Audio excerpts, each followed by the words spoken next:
Well, I'm really thrilled to be here today because as we prepared for this session, this tasting, my excitement just grew by leaps and bounds.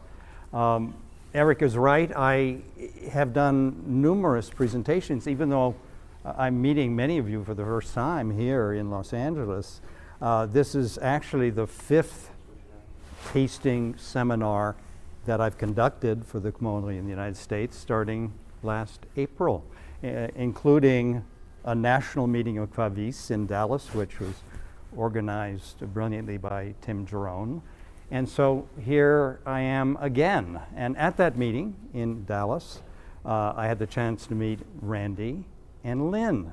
And they are really the ones who are responsible for this theme today, this beautiful theme, because when Randy proposed, we were sitting at a lunch table in a Mexican restaurant, when he said, you know what, I think we should do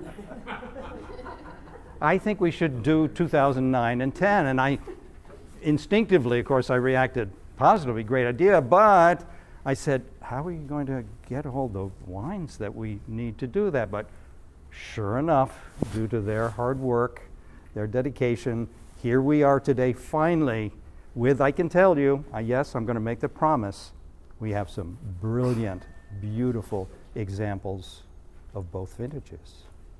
All right? So I'll explain a little bit about the tasting, which is a blind tasting. I don't want that to intimidate you. I want you to relax. I want you to enjoy, above all. I want you to absorb, not so much the alcohol, but maybe the messaging and the factual information. So in order to really prepare ourselves for this tasting, what we need to do first is review a little bit of background data about these two vintages, because when you speak of a vintage, in the world of fine wine, you have to go quite far back in the growing season itself and sort of dissect all the critical factors that lead eventually to the wine in the glass. All right, are we ready? Good. So here's a quick synopsis just to underline some of the salient points about these vintages, divided in left and right bank for both years. Okay, left bank 2009. What should we call this?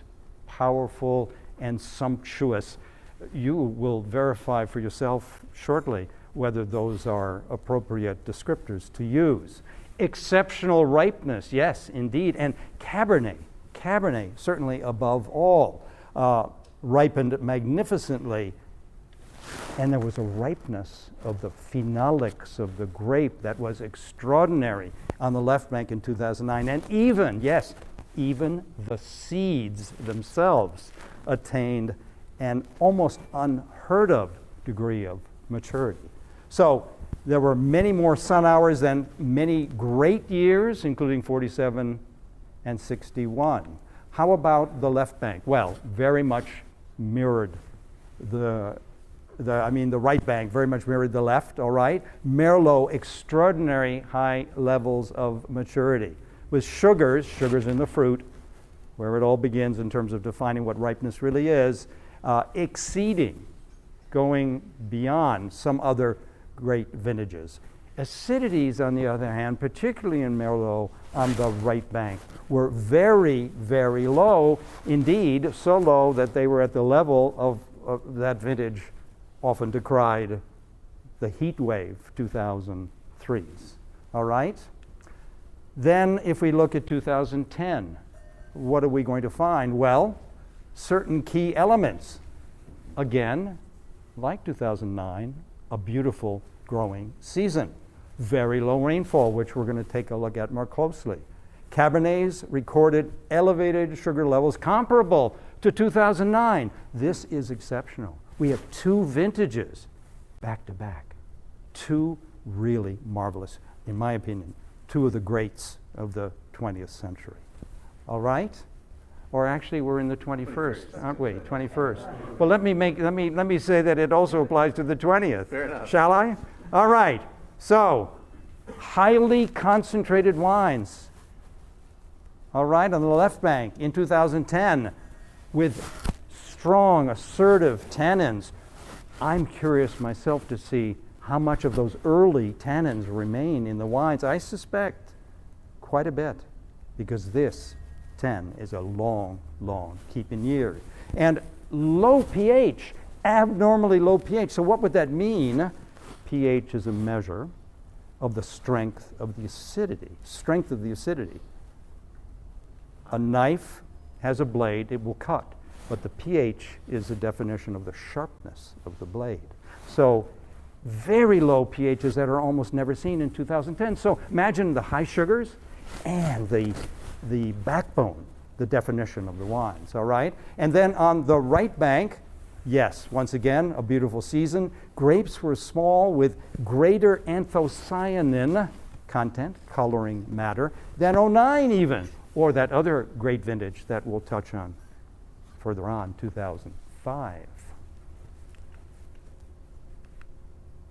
Okay, you ready for some quick graphs? We love graphs. You love graphs. That's good, because I have a few for you to whet your appetite. All right, so here we have 3 vintages, the 2 that we're going to examine today, plus 2005. And they're compared to the 30-year average. So August, September, October, clearly, as you well know, these are critical months, especially the first 2, for the ripening of the grapes. In October, especially, let's say, in the Medoc, critical for the final harvesting. All right, so the average level is the far right bar, the purple one, all right, in each group. So if you look at the averages here, what do we find?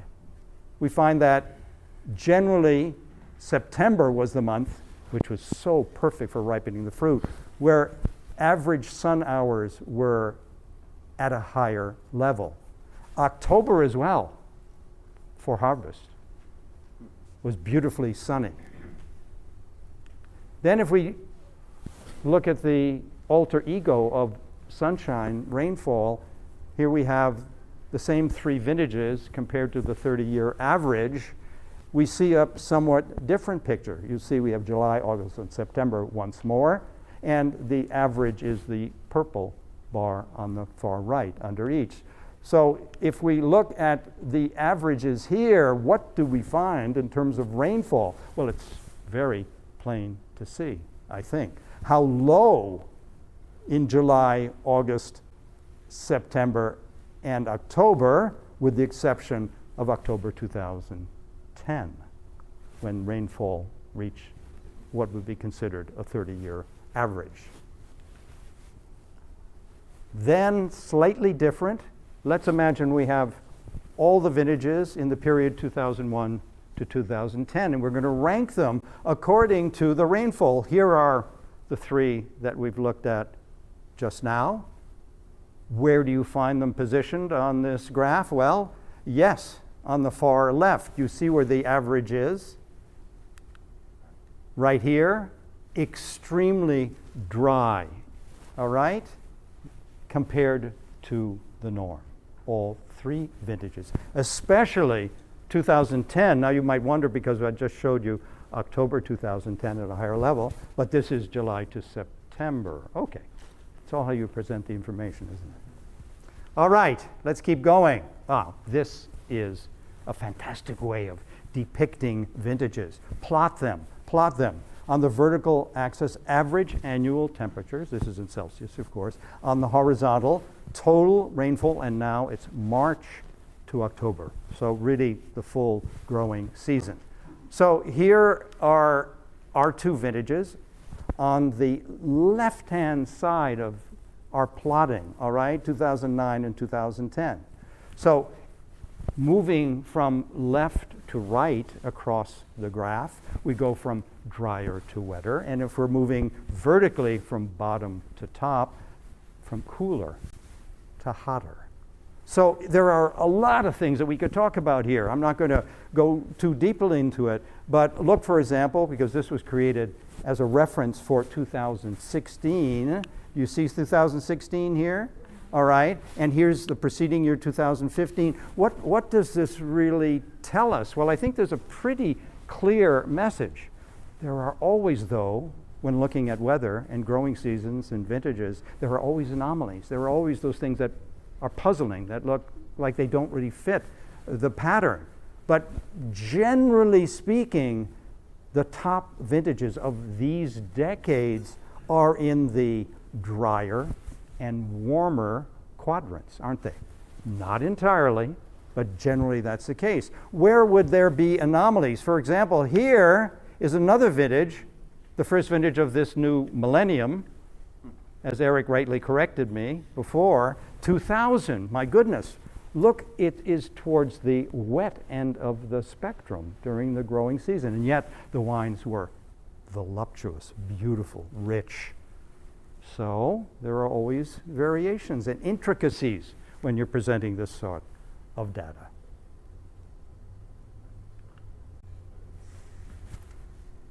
So,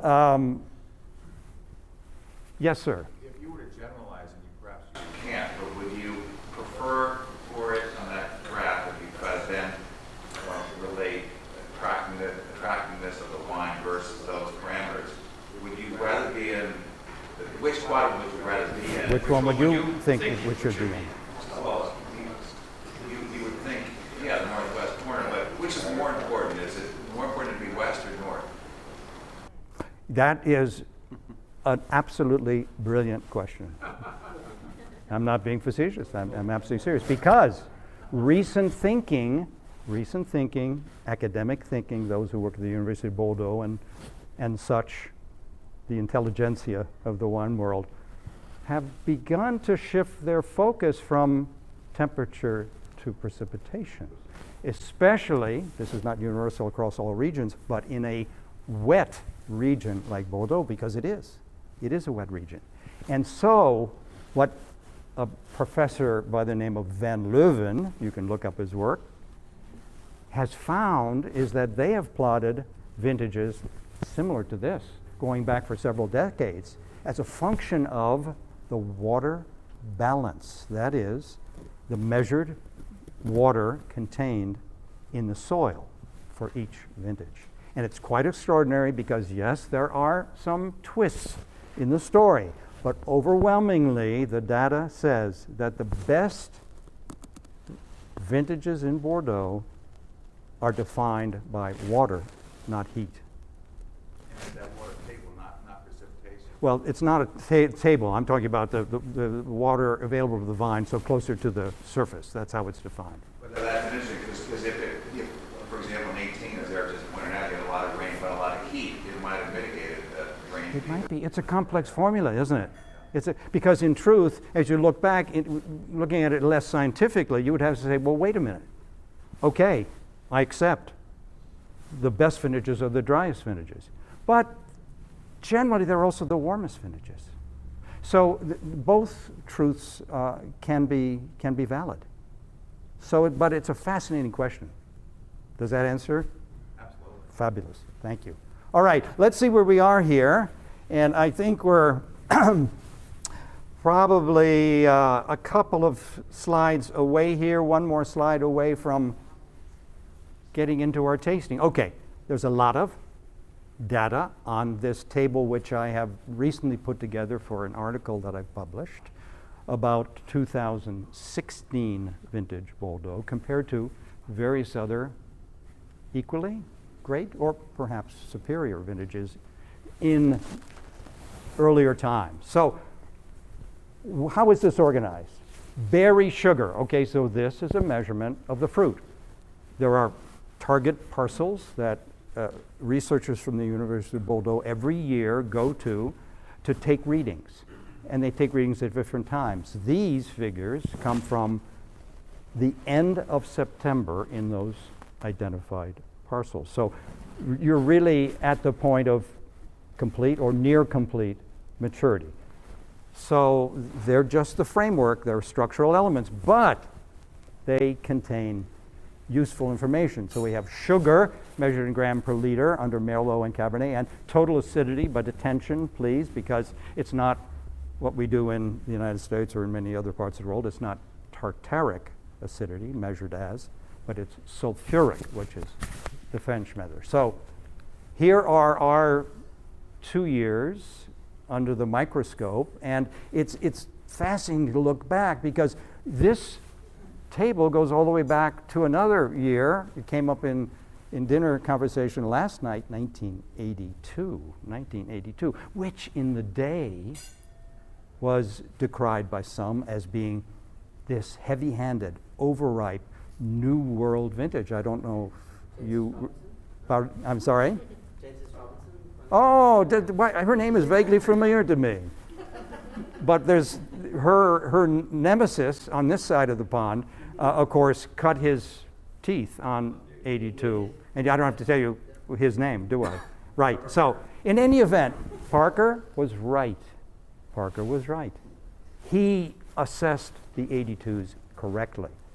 And I only wish I had more 82s still in my own cellar, because every time I have one of a certain level, my goodness, what a fantastic drinking experience. So, but look at sugar content. Just the last line on our table, sugar content of Merlot and Cabernet in 1982, and then go up vertically and look at some of the other years, because there are a couple of so-called less great years here as a reference. But compare 82 to more recent years. What has happened? We are living in a time of rising sugars in Bordeaux, okay? Is it heat or is it the absence of precipitation? Okay, I'm going to leave that hanging. So what is amazing is to think back to that time. I lived it. I was in the wine business. I had already been in the wine business for nearly a decade when the 82s came out. See, Eric was right. I'm on the picture of Dorian Gray.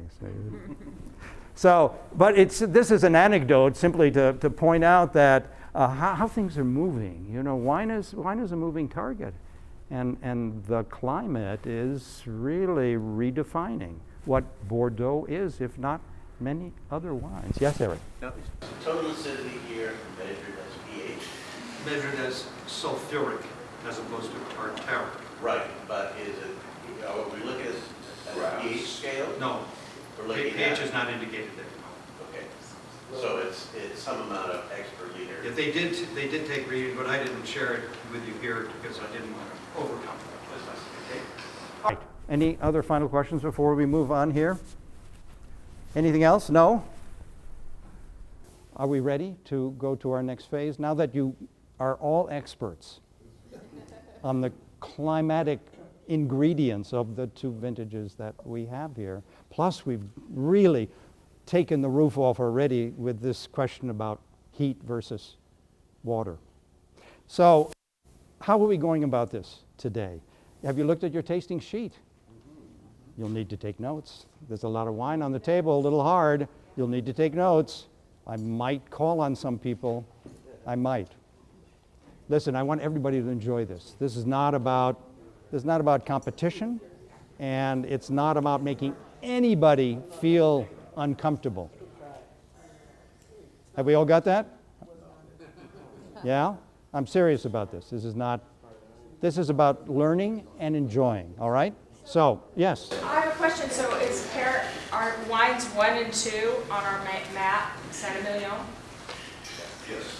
Yes. We don't know what anything is on the No, take a look at your sheet. Okay, here's what I've done. Now, let's be clear so we know. And by the way, do you know how it's the tasting mat is set up? Have you noticed that? Okay, good. You already know that. I'm going from the basic up to the complicated here. All right, here's the deal. You know, for the first 3 pairs, I've told you what the appellation of origin is, right? You can see it. Yes. Now, you don't know in those pairs or any of the pairs which is the 2009 and which is the 2010. But I've sprinkled clues across the room here by what I've already discussed with you, haven't I? I think. Then The second set, the back half of our tasting, I have not told you what the appellation of origin is. And in addition, of course, you don't know which is the 9 or the 10. So we have a more complicated exercise, but once more, there are guideposts to follow. You know which are the principal glamorous, let's call them appellations of Bordeaux, right? Everyone here knows what they are. So you see which ones I've presented to you openly, the first 3. What might you imagine the second 3 would be? I don't need you to answer that right now. Let's wait, let's work on that and digest a little bit. Let's prepare ourselves as we go. So I am going to taste with you. I'm going to be quiet for a few moments with each pair. I'm going to taste because this is my opportunity as well. And I'm looking forward to it, I can tell you. And oh, did you see the bottles in the back? Oh, I can't believe it. Imagine that. Somebody would do that. So we're going to do it pair by pair. We're going to deconstruct this. And when you leave this room, you are going to be masters of Bordeaux vintages. Okay, are we ready? So have at it. The first pair.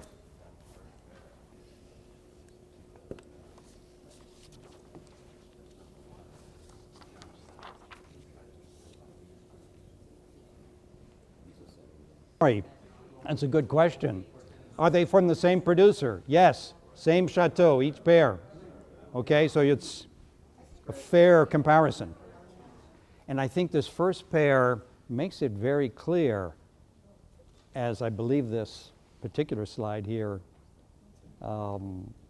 makes clear, we're dealing with 2 extremely mature and powerful vintages side by side.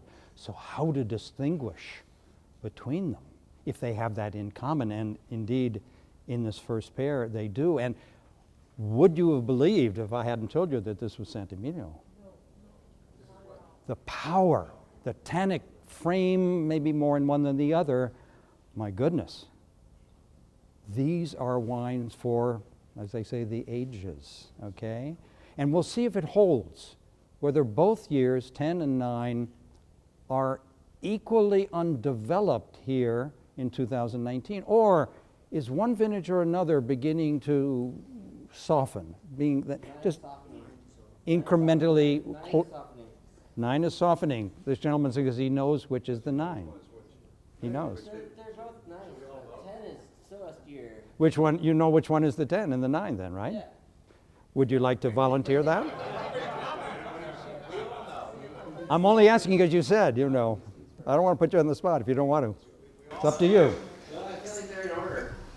I feel like they're in order. They're in order?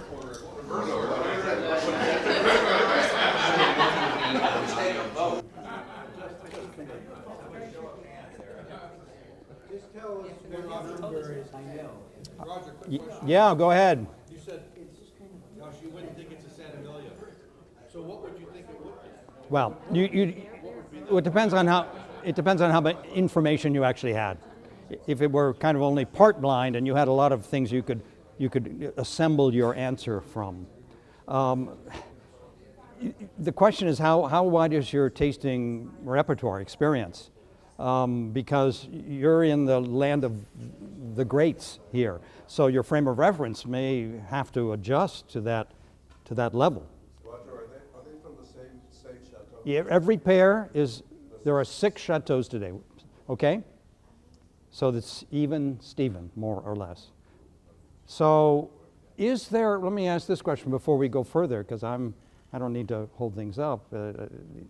We can advance more quickly if you like. Is there one that seems to have more prominent acidity than the other? And if so, which of the 2 would that be? You want to do the show of hands? Okay. Who thinks there's a more, I don't care what the chemical measurement of that acidity is. How does it strike your palate? Okay, which one do you think has the more prominent, sharper acidity? Is it number 1, Well, we're going to be almost equally divided here, aren't we? And so everyone else believes it's number 2 has the more prominent acidity. It's 55-45 according to my guesstimate here. All right, really, that's how it works out. Okay, Street, should I go to the reveal? Would you like to vote first yourself? No, you go. But Roger, can I ask for a tip? So I find it, sometimes it's difficult to differentiate high alcohol with high acidity. So, I mean, high alcohol has a burning sensation in the mouth, whereas high acidity causes more of a watering on the palate. Have you ever read the brilliant Émile Penneau's book, The Taste of Wine, Le Goût du Vin? Some people say he's the father of modern enology in Bordeaux at least, but he had a wider reach than that. But his Taste of Wine, I have it on a bookshelf. I bought it way back when. I still refer to it. I still use the content. And I still struggle because intellectually it's very challenging. He has a model, The Taste of Wine, it's available in English. He has a model for all the taste components and how they balance or reinforce each other. And so, to come to your point, Lynn, acidity and tannin reinforce each other to create greater intensity, harshness on your palate. Alcohol, especially when it reaches a fairly high level, magnifies that further. So I'm finding, maybe this is the reason for your question, I'm finding these are already just attacking my palate. Both vintages, regardless of what they may be, both vintages are so far from their better drinking period. Both. No? Or do you disagree with me? Completely agree, this gentleman said. Okay. Well, anything else before I go forward? Yeah, another question. Did you get all of these? They were opened, I'm going to say roughly an hour ago, and poured straight from the bottle. Straight from the bottle. So before we're done here, these are going to change further, by definition. Yes, sir. Which one will take which? You want to take a vote? I'll do anything you like. All right. Okay. So We know the chateau. I'd like a bottle. I'm going to hold that. Can you do that for me? That's a separate element of a great one. But all right. Who thinks the first glass is 2009? Show of hands. First glass, wine number 1, is that a 2009? That's a minority of the room. Ergo, those who think glass number 2 is the 2010, do it that way.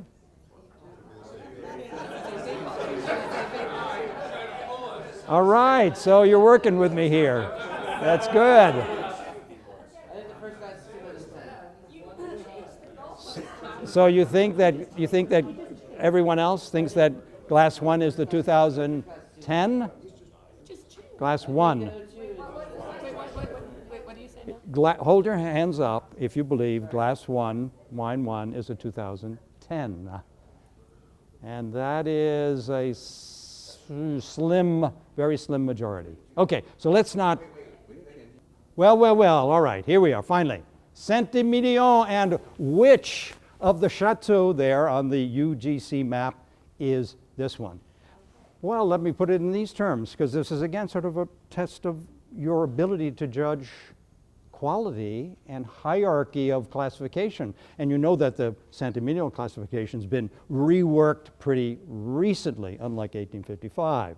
So that we're working with today dates from 2012, following decades of controversy. So are we dealing with a kind of a mid-level, recognizing that the UGC family of chateau is already at a fairly high level, or are we dealing with the top level of Saint-Emilion here?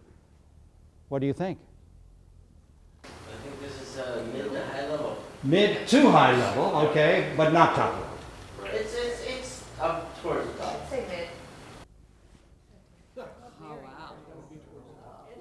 So look, we're beginning this tasting with a Premier Grand Cru Classé, all right, ladies and gentlemen?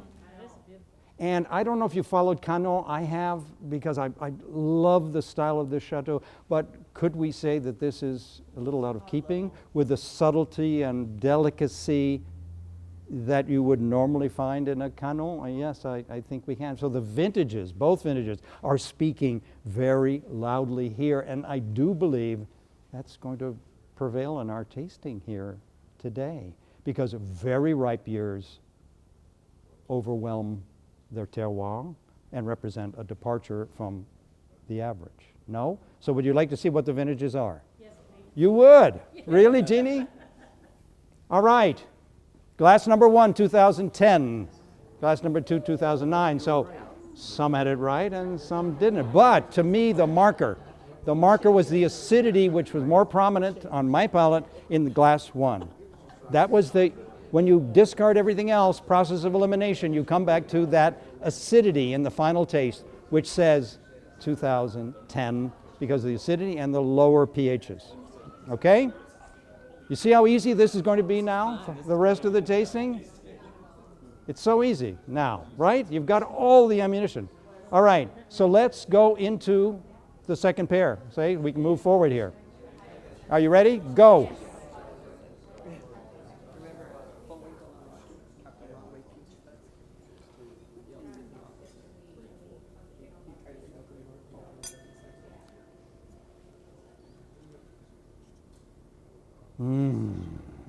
God.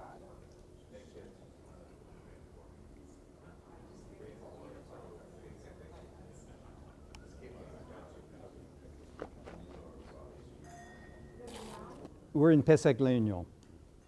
Often understated in the red wines, understated, more about subtlety and finesse.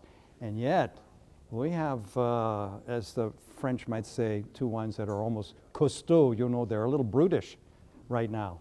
I'm finding quickly here, now I'm reacquainting myself with these vintages, which I followed very early on because they came in the period that I was managing a Bordeaux company here in the United States. I tasted both years from very early on all the way through post-bottling, but then there's a gap. I haven't done a tasting like this for a number of years, so this is a rediscovery for me, and I'm finding the wines are backward. When I say the wines, I mean both vintages. I'm surprised at the 09s, but again, we're at a higher level, so we need to expect more structure along with the maturity of the fruit. But these are powerful wines for Pessac-Leognan. They're keepers. All right, who thinks the wine number 3, the first of the pair, wine number 3 is the 2010? Show of hands. First wine in the pair, 2010. Hands.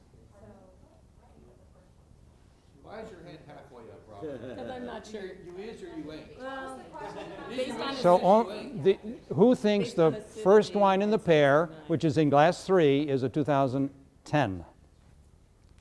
Just two hands. All right. Oh, you haven't come to your. I'm asking you to rush to judgment here. All right.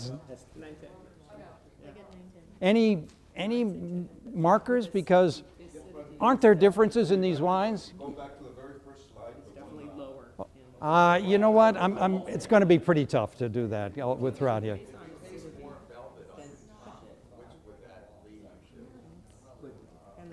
That would lead me in the direction of the 09. I would let the structural components guide you. You might be off. Maybe there's a twist in the expression of the vintages for a given chateau, but generally, I would look for the structure. Let the structure tell you which is the 2010. The more assertive structure, both tannin and acidity together, would lead you to 10. Would lead you to 9, but you also have a 9, we already discovered it, sometimes quite firm, dry tannins, but you don't have the acidity. You have the tannin, but not the acidity. That's 9.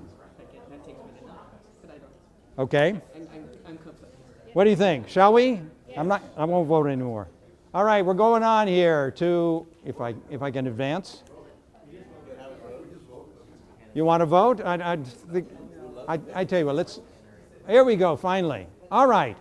So once more, we have a UGC map, and yes, our chateau is on this map. Is it, well, can you read the names there? It's a little fuzzy, isn't it? Is it Chateau Olivier? Is it Aubailly? Ooh, Aubailly, interesting candidate. Is it Domaine de Chevalier, maybe? Which one do you think it could be? Any ideas? Anything at all? You're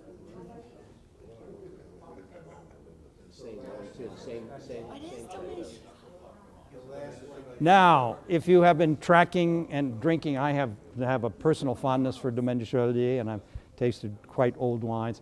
And once more, it's subtle, it's graceful, it's never powerful as both these vintages are, right? Which one has a marginally younger color with more purple in it? Number 4. Okay. Which one might have the more prominent on your palate acidity of the two? Really? No, I think my number 6 is You are correct, sir. yeah, my number 6 would be the one. The younger color, another indication, kind of pushing you in that it's the younger of the two vintages. And the structure of the wine. The structure of wine says 2010. All right, this is a beautiful pear. Oh my God, I'm dying when I'm up here tasting these wines.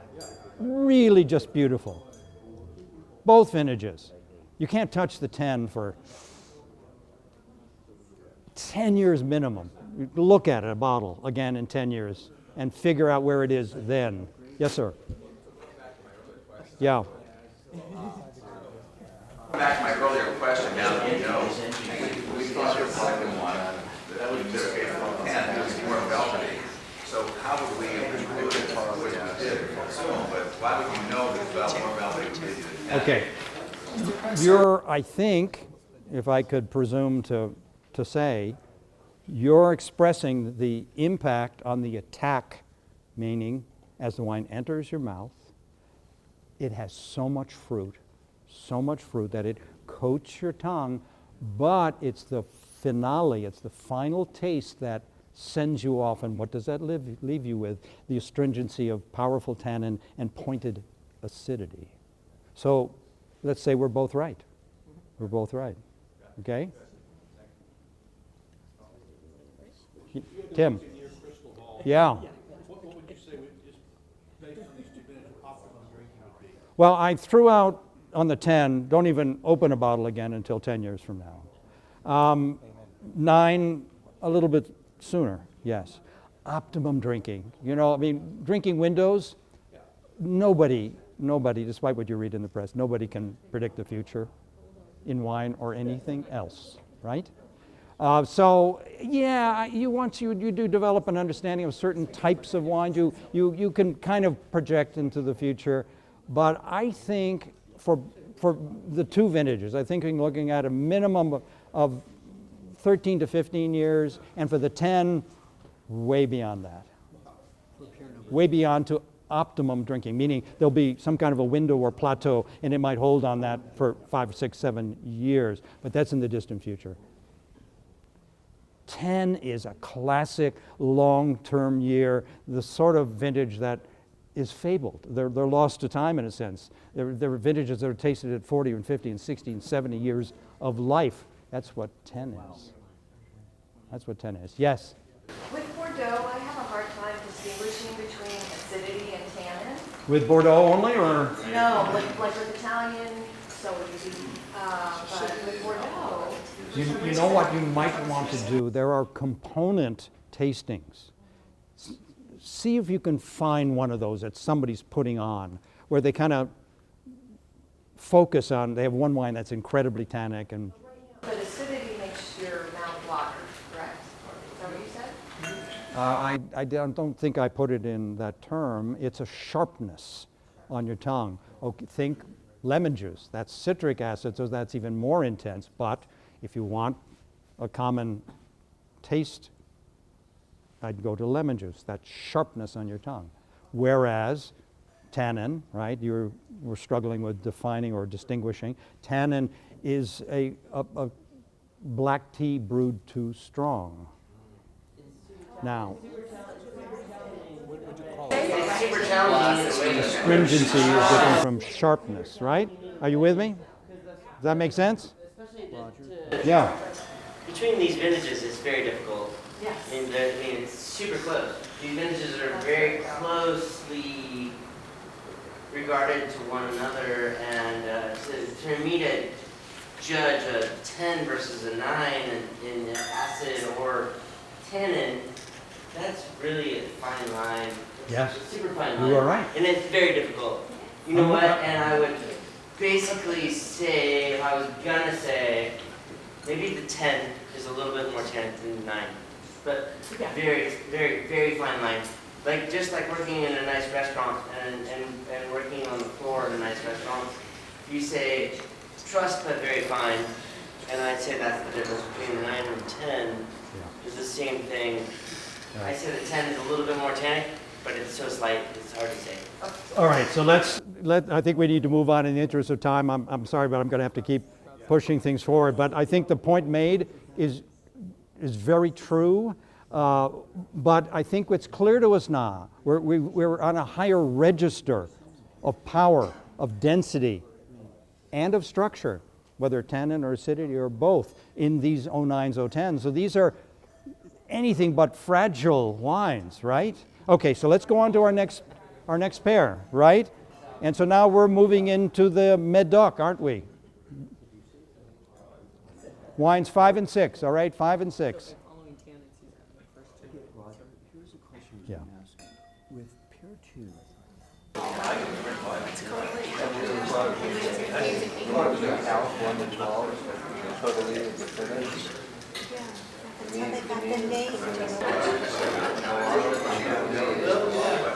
So lead is about the leaves.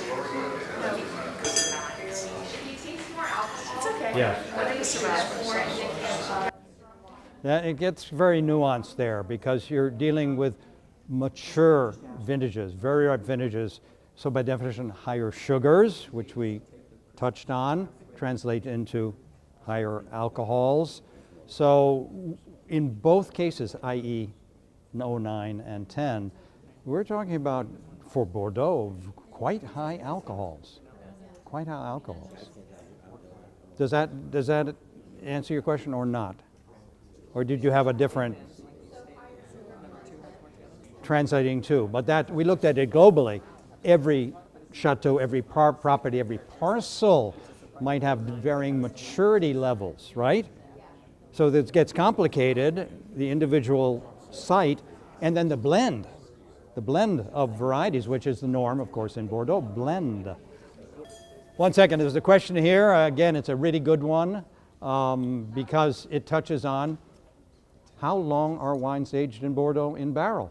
That's the fundamental question. And is there sort of a fixed number of months in barrique? And the answer is no. Because Bordeaux and all French appellations are hyper-regulated, down to extremely fine points, certainly in the vineyard and extending into the cellar. But one thing that's not dictated is how long or if you should keep your wine in barrel. So that's an individual, just the artist's license to interpret their wines and to produce a result that they find meets their stylistic objective. What I'm trying to look for acidity. Yes, are you? Maybe the question. And do you find, can you now maybe? I was going to ask you the following question. I would imagine that you could perceive acidity in certain portions of the tongue more than in others. So what would be a good spot right to taste with? Hey, you know what I'm telling you? These are great questions. I love these questions. I'm serious because you're really, every one of these questions is getting right to the essence of something. once upon a time, someone had the brilliant idea, albeit totally false, that your tongue could be mapped and the primary tastes would be sensed by the human palate in those locations in your mouth, on your tongue. Beginning in the 1990s, a professor at Yale of sensory studies, Linda Bartoshuk is her name,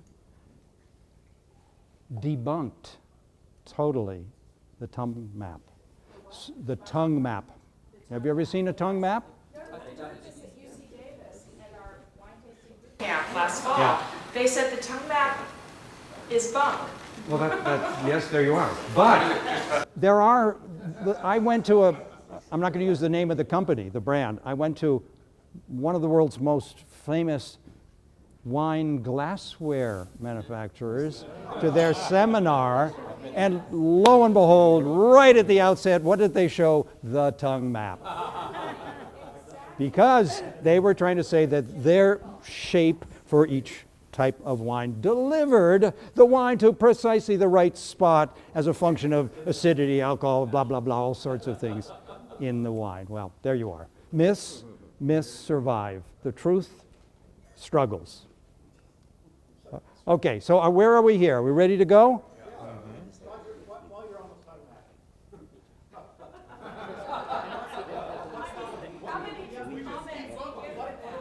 What about the elevation, the tilting of the head, that a smaller diameter opening on the glass might force you to tilt your head back further? And it does. Okay, and does that affect? If you're essentially directing the wine down your throat only, and you're not really covering the taste buds.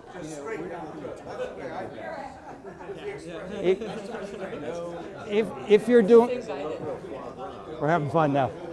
If you're doing shots of Chateau Canon, then guess what? You know, you might miss a few things.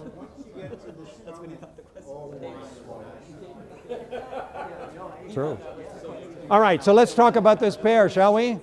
Yes. All right, who thinks that the first, which is glass number 5, correct? The first wine in this pair? And where are we again? Which appellation? Oh, wait, we can talk about that because we're about to enter into the unknown, aren't we, as we shift gears here. Which wine, let me rephrase that because that's not going to be clear, is the first wine in the pair, glass 5, is it the 2010? Raise your hands.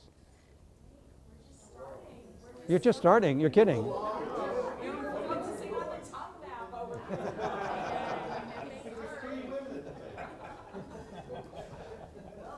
All right. A small minority says that the first wine is the 10.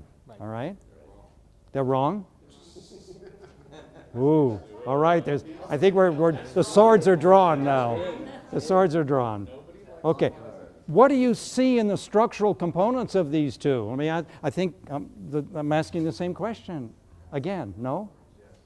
Aren't there markers here between these two? And so what would you say? I've been following the tannins so far. And number 6 has much more tannin to me than... More structure. Yes. And does that include acidity? Yes. More tannin and acidity in glass number 6.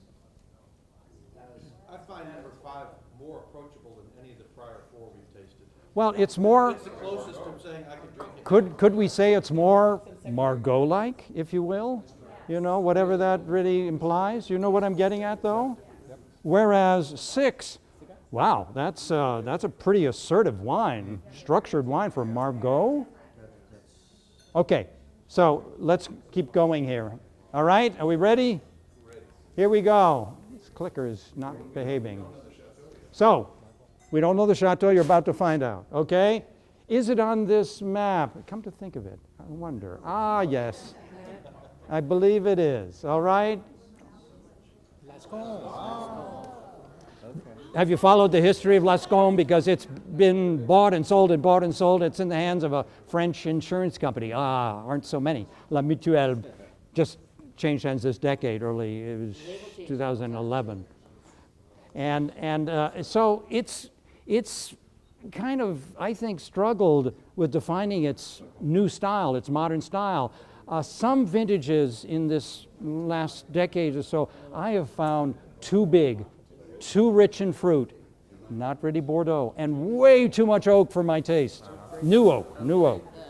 80%, 90% new oak. And maybe Parker had, but it was a choice of the owners. They didn't have to go that direction. They were an anomaly. Not every chateau was pursuing that path. So one of these wines, speaking of Robert Parker, Parker said it was one of the greatest of all Margots. Think about the competition. That one of these vintages was the greatest of its vintage, or near greatest, in Margot. Yeah. 2009, 2010. Yeah, we're starting to get it right at our table,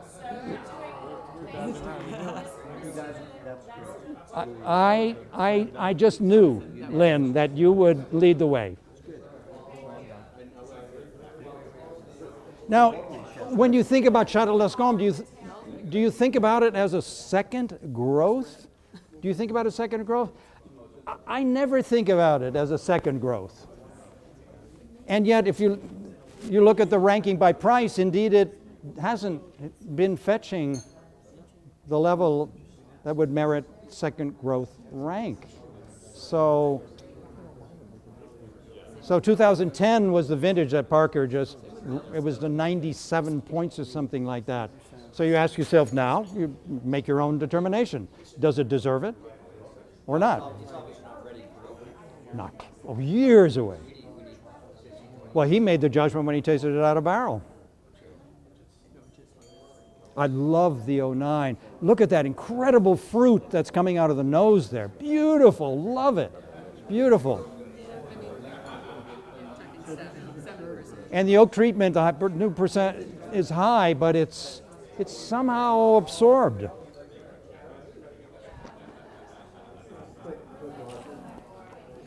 Boy. See, now that wine, decanted with a nice piece of rare red meat with a good, very flavorful meat reduction sauce, you could do it. There are plenty of tannin in the background of the 09. It's there on your palate, yes, can't get away from that.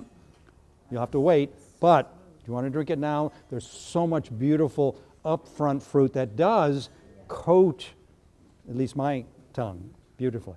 Okay, so we were ready to go on. I think we need to move things along. We're ready. Yeah, good. So, now, which noble appellations in Bordeaux remain?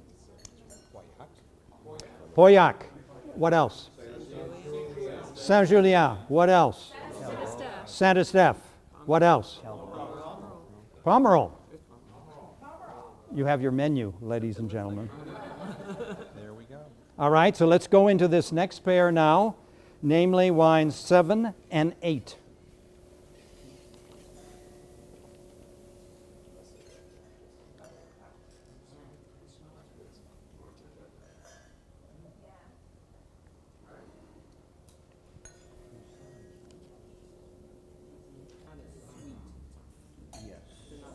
I think we have another model in the same line as our previous wines. I think we do. One is nearly, and I'd underline nearly, approachable, drinkable now, nearly. Although it has a lot of tannin in the background, the first of the pair.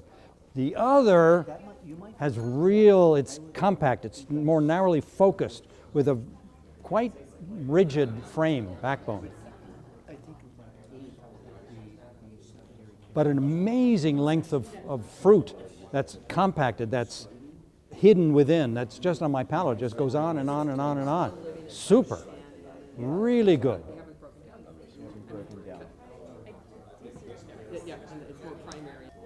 Good, thank you. All right, so here's a question for you. I'm going to take you in another direction here. We've had a number of wines. You know what they were. You know they're standing in the Bordeaux hierarchy, right? Are we dealing now in this pair with a chateau of equal rank with those we've tasted? Or is it superior even to the ones we've looked at? What would you think? Equal to or superior compared to the previous. Any other thoughts? Are you in agreement? Very big and unapproachable now. Bigger and more unapproachable than earlier ones? I'd have to go back and revisit. Well, go ahead, do it, yeah. Well, it's interesting where this might lead us. So, let's see if we can get to the appellation of origin, shall we? Are we on the right bank in Pomerol? We've already identified it as one of the possibilities here. There's no, I hear no, no, no. Is there any yeses for Pomerol by any chance? Nobody wants to stick their neck in the noose. All right, we're in left bank. Yes, sir. We are in left bank. Okay. All right, then. We've got a couple of choices. We've got 3 choices. Is it Pauillac? No Pauillac. Is it Saint-Julien? Oh, there are a couple of Pauillacs over here. You think it's a Saint-Julien. So you're in that camp, and there's so much commonality between Saint-Julien and Pauillac in so many ways, depending on the chateau. Or is it further north? Is it Saint-Estèphe, for example? Wait a minute. All you guys agree that it's Saint-Estèphe? You have the Saint-Estèphe table? Huh. Which one?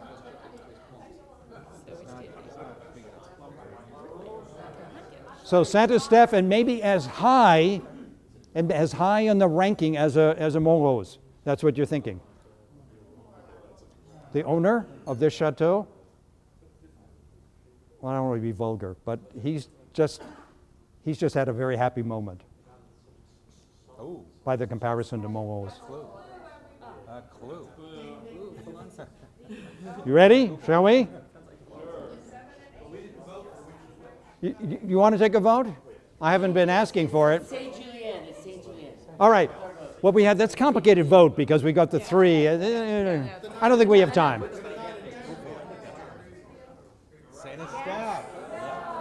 Bravo, gentlemen. Well done. You too, back there, yeah. But, which chateau? Which chateau? Okay. Did I give you a clue, maybe, that it's a more humble, underrated property, and not really the level of a Montrose? All right, here's my question then. Are you surprised that Lafon Rocher has risen to this level? Totally. Yeah. I am loving the 09 again, as I found with the Margaux. It has that beautiful, beautiful, pure, actually still nuanced fruit in the front, in the nose and in the front of the palate, but still dry tannin as well. Whereas there's an amazing concentration you don't associate with Lafon Rocher on the 10, in the 10, right? Unbelievable. I haven't? Did I neglect to do that?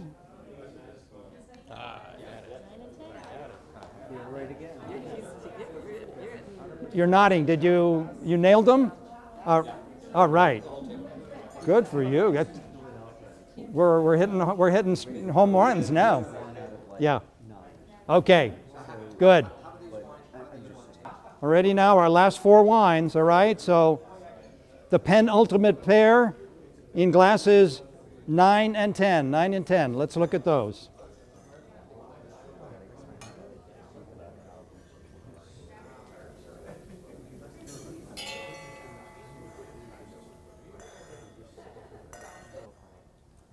These are 2 really, really good wines.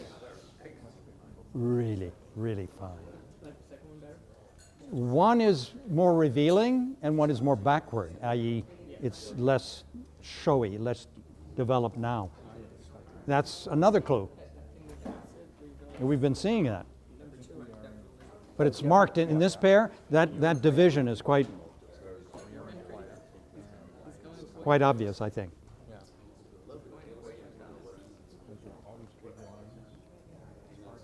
All right, I'm going to move quickly through this, and then if you want some final questions, by all means, let's do that if Lynn allows us. Are we in Saint-Julien? So we're in Pauillac. We're not? Okay. It's the plum flakes. Show of hands. Let's do a show of hands on this one. Okay. How many hands for Pauillac?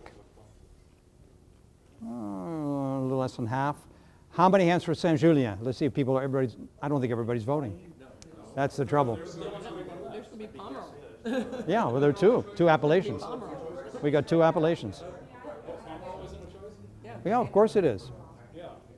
So you're going to Pomerol. I wasn't even giving you that choice, but.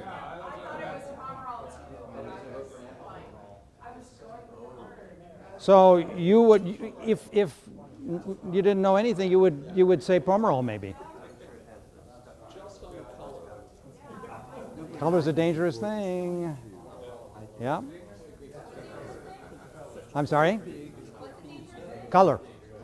It's just one element that you have to package with everything else that you smell and taste. In other words, it's not enough to come to a conclusion as to identity. What about the which? Well, I mean, we've discussed tannin in the context of these two vintages, right? So is there another aspect of tannin you wanted to ask about? I mean, then there's the earlier ones, lower tannins. Well, where would that take us then? I mean, would that put you in Pomerol? It would lead you to the right bank, but you're not completely sure.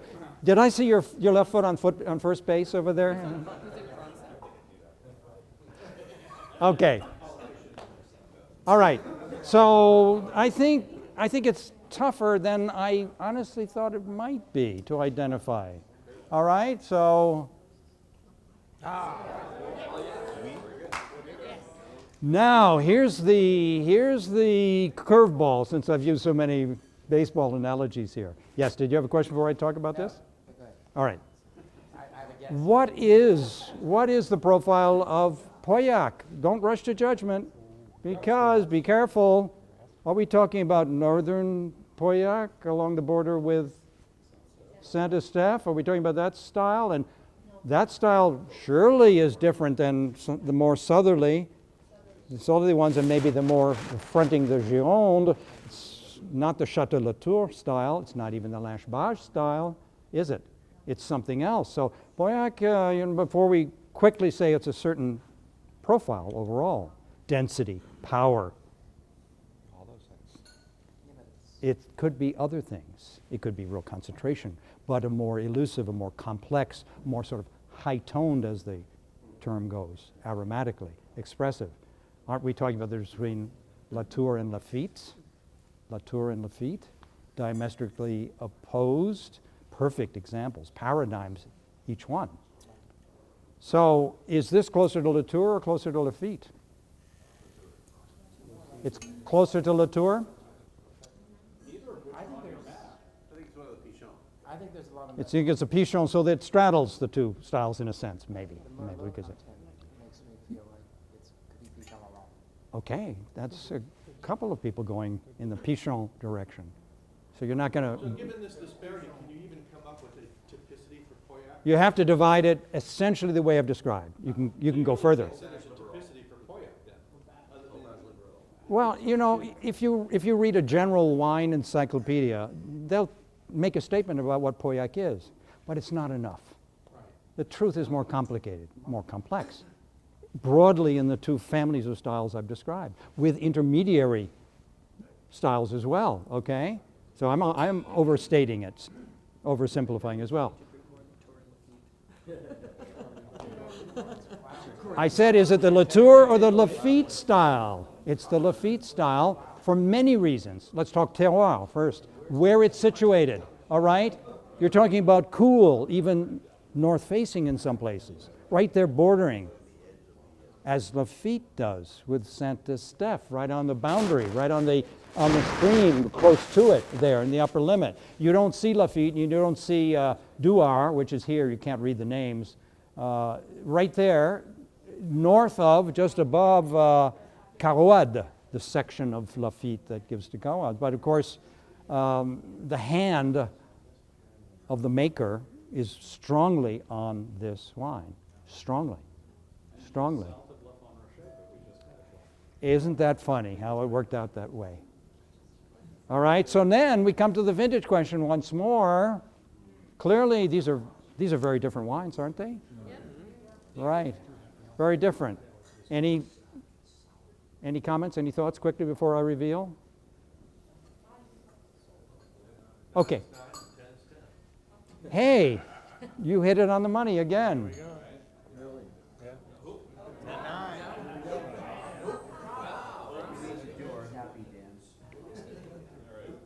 You know, there are some peculiarities about the Chateau, a couple that we've already tried, and maybe even the next one. Well, I'm not going to say anything about that quite yet.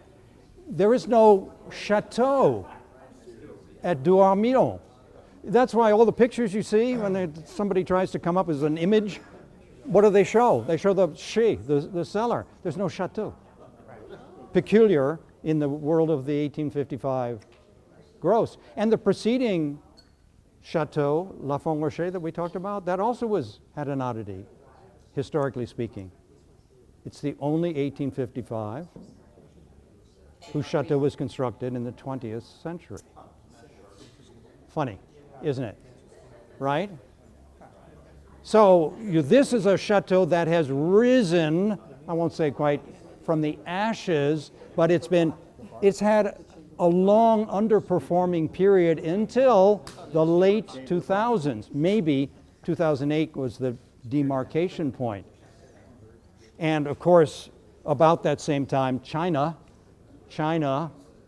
discovered Lafitte and is obsessed still with anything Lafitte-ish is, the ultimate in the world of wine. And so what happened to the pricing?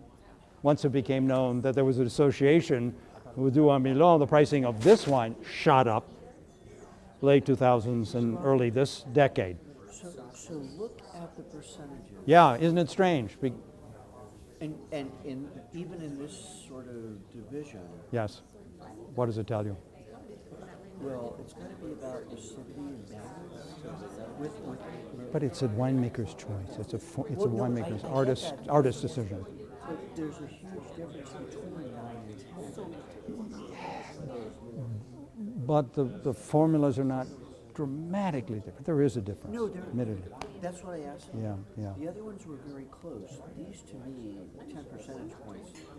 Swings it for you. Maybe it's a factor. Okay, another peculiarity here, because these things that kind of come to me, is that you only have 2 grape varieties. Almost unheard of.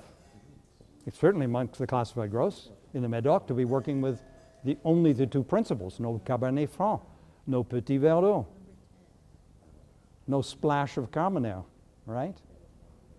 So it's an unusual story, but a very interesting point was being made about how the results might be related to the fact that there's a 10-point swing between the 2 vintages, right? And the higher ratio of Cabernet Sauvignon and the 10 maybe even accentuated the profile of the vintage. You know what I'm saying? It's like 10 on steroids.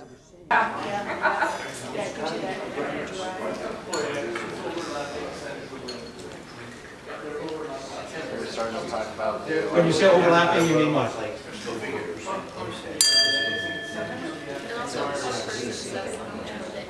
Okay, the question is the following, and it's another fantastic question, because this relates to Bordeaux specifically. I'm trying to think if there are other examples in France, but it most definitely relates to the appellations of Bordeaux, and particularly here at this top level. And it's the following. Do all wines produced in Pauillac come from grapes grown within the boundary of Pauillac? I could pose the same question about Saint-Julien. And the answer is no. No. And in fact, if you look at the cahier des charges, which is the French term for the specs written into the law, which are updated regularly, highly detailed. If you want to talk about hyper-regulations, just read the cahier des charges. There's usually an annex, and there is for Pauillac and Saint-Julien, just using those two examples. There's an annex. Not only do they identify the commune where an exception is being made, outside to the south or to the north, but they often have the parcel identification, code numbers, because how else would anybody track these things unless each parcel was identified? So those are laid out in an annex within the cahier des charges. So it's a complicated story. It's a complicated story. You know, wine is, the beauty of wine is that it's so amazing in its nuance. We expect you to simplify Why does everyone always expect me to do it? You know? Because you're standing up and the rest of us are sitting You know what? There's a fundamental wisdom in there. Okay, shall we go on to our last pair? All right. All right. While you're mulling over this last pair, let me answer this question, which is in the previous pair. What takes you to Pauillac versus Saint-Julien? Wow. Now we're really getting into the art of tasting, because you have to allow for the difference in styles within those appellations, which I've tried to highlight. Saint-Julien may be a bit more uniformity. Let me step out on a limb and say that than Pauillac, despite what the textbooks say. How might one distinguish one from the other? If my life depended on it, I'd be forced to do it. But otherwise, it's you're walking in a minefield. Say that again. You'll go with Pear because it's so much larger. The chances are better. Ooh, he's playing the odds. Playing the odds. Well, you know what? They're both with a high percentage of Cabernet Sauvignon at the high levels in the Cru Classé, right? Saint-Julien and Pauillac. So that's complicates it. It doesn't make it simpler. There's a lot of black fruits, a lot of concentration and structure on broad generalizations across vintages in both Saint-Julien and Pauillac. And the best wines, well, there are those who say it's my dream wine is Saint-Julien, and others who say, well, no, I'm for Pauillac. And they're both right, because they both can produce sublime wines for aging, for keeping.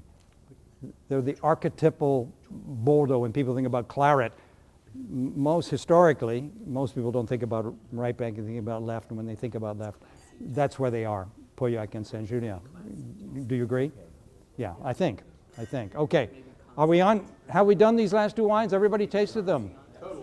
Totally. So we only have a couple more choices of appellations of origins, don't we? Yes.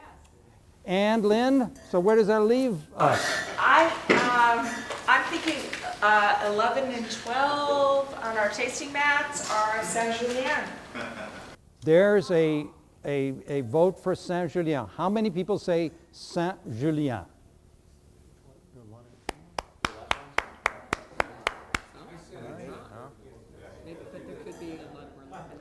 Now, yeah. He's clapping for you. Does this chateau have a chateau? He's clapping. Ooh, do you know what it is? Do you know what this wine is? Well, if it doesn't have a chateau, then it's labeled Barton. Give that man the prize. All right.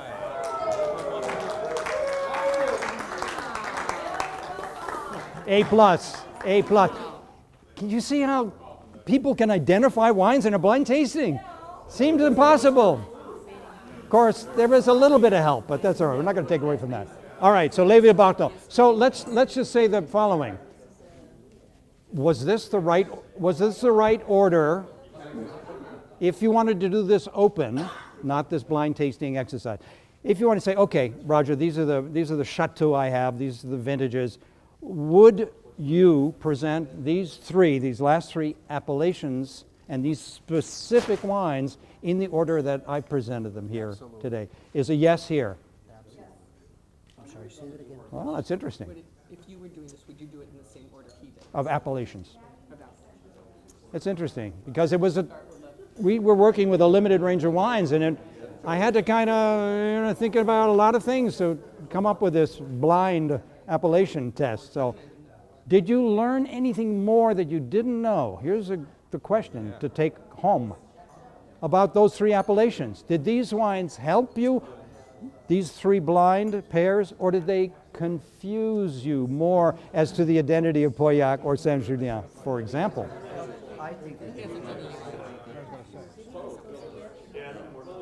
They confused it and they help you. Yeah, that's probably an honest answer. Yeah, I think that's a perfectly fair answer. Perfectly fair.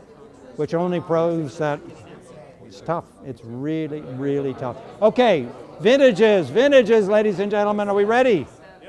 All right, reveal, the big reveal. I think it was pretty clear. I say that not because I'm presuming and because I knew, because of the other wines we tried. All right, so there, see the confidence level you have now at the end of this?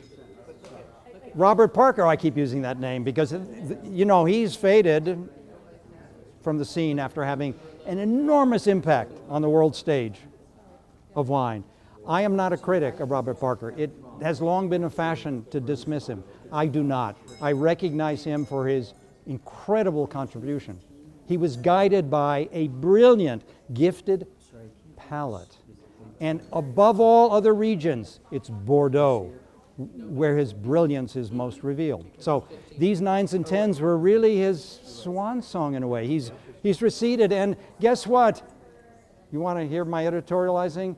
I don't think his replacements at the Wine Advocate are at his level. I'm sorry, I shouldn't say that, but I just don't think so. Because I place Parker very, very high, right? Well, the story I appreciate about Robert Parker is that his father was just a farm implement salesman, nothing special, except that if you walked into a room, you could tell that the person on the other side of the room had been eating garlic. So there really is evidence in terms of hereditary for Parker's nose and his ability to distinguish even at distances. And I've always used that as evidence that we're dealing with a savant, basically. Indeed, in terms of taste. So he wrote incredible notes. You might want to go back and if you do subscribe, I subscribe to online, Robert Parker, so I'm always checking things and just to get a viewpoint and to learn, because every day is a learning experience. But he had glowing notes about the 2010 especially. 2010, this one, Le Vieux Barton. Really? Close to 100 points, and he said it was one of the greats of all time. And you know what? Here we are, 2019, I'm tasting it, and I agree with him. I agree with him. It's super concentrated, but there's a class and a breed. Now, those are not tasting terms. They're impossible to define. But I'm reaching for a way of describing and classifying this particular wine. Super concentrated. The fruit is very mature, but not, it's at the border before crossing over into maybe a little too far. And all that incredible fruit that's contained within this 2010 is backed up by this powerful framework of tannin. 50-year wine, I wouldn't doubt it, in a really good cellar. I wouldn't doubt it. Another question?